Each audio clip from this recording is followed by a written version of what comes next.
Shivkranti TV news अन्याय, अत्याचार, बेकायदेशीर कृत्य करणाऱ्या विरुद्ध शोषित पीडित न्याय देणारा एकच आवाज। शिवक्रांती टीव्ही दिनबंधू न्यूज संपादक सत्यशोधक शंकरराव लिंगे 73 87 37 78 01। व्यावसायिक म्हणून त्यांना एका जातीतील पोटजाती म्हटले जाते, परंतु प्रत्यक्षात प्रत्येक पोटजात ही एक स्वतंत्र जात म्हणूनच व्यवहार करते। अनेक पोटजातीत आजही बेटी व्यवहार होत नाही। जाती गटातच विवाह होणे हे जाती व्यवस्थेचं व्यवच्छेद लक्षण आहे। तेली जातीतील एक बैल तेली, दोन बैल तेली, तिळवण तेली यासारख्या 32 पोटजाती आहेत। माळी जातीतही काचमाळी, फुलमाळी, हळदेमाळी अशा अनेक पोटजाती असून त्यांच्यामध्ये बेटी व्यवहार होत नव्हता। महार जातीतही बावणे, सोमस, विणकर वगैरे पोटजाती असून आजही त्यांच्यात आपापसात कट्टरता आहेच। या सर्व पोटजातींमध्ये साक्षरता कमी होती तोपर्यंत त्या जात पंचायतच्या पातळीवर स्वतंत्रपणे संघटित होत्या, परंतु जसजसे साक्षरतेचं प्रमाण वाढू लागलं तसतसं त्यांना लोकशाही निवडणुका मत देणं, ग्रामपंचायतीतील सत्ता वगैरे महत्त्व कळू लागले। त्याचे प्रत्यक्ष अप्रत्यक्ष फायदे कळू लागलेत। एक गठ्ठा मत दिले तर आपल्या जातीला व जात पंचायतला मराठा उमेदवाराकडून भांडी कुंडी फुकट मिळतात। वस्तीत एखादं खंडोबाचं मरीमाईचं मंदिर बांधून मिळतं किंवा झोपडपट्टी सुधार योजनेत गल्लीतील रस्ते बांधून मिळतात। आदिवासी भागात तर बोंबिलच्या काडीवर मते मिळत होती।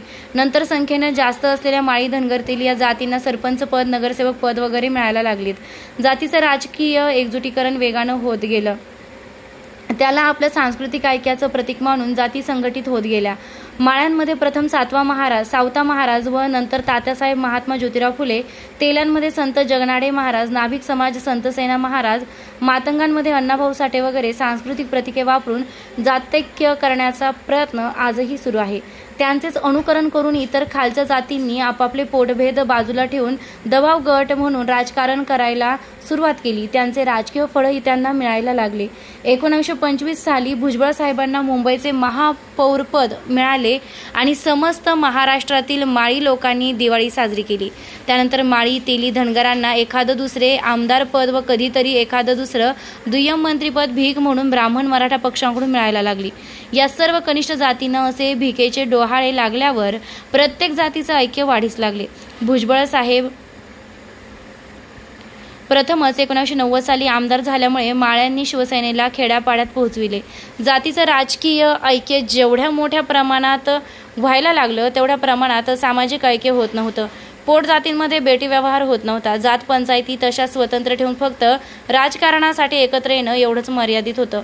मराठा व कुणबी सत्तेत एक पक्षात एकत्र आले, मात्र लग्नाच्या वेळी 96 कुळे 95 कुळे खानदान वगैरे नेहमीप्रमाणे बघत होती।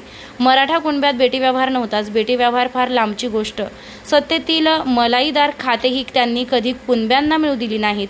कुणबी मुख्यमंत्री अबब, हे कसे शक्य आहे? शेवटी ते कुणबीच। आम्ही मराठ्यांनी सलगी केली म्हणून काय ते कुणबी आमच्या डोक्यावर बसणार?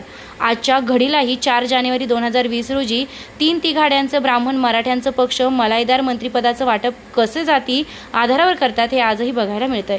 कुणबी मराठा विवाह संबंध म्हणजे महापाप। 96 कुळांना बट्टाच। मात्र 1994 सालानंतर मराठा व कुणबी लग्नसंबंध हा बळजबरीचा सौदा व्हायला लागला। या काळात स्थानिक स्वराज्य संस्था म्हणजे जिल्हा परिषद, तालुका पंचायत समिती व नगरपालिका वगैरेमध्ये ओबीसी कॅटेगरीला राखीव जागा मिळायला लागल्या।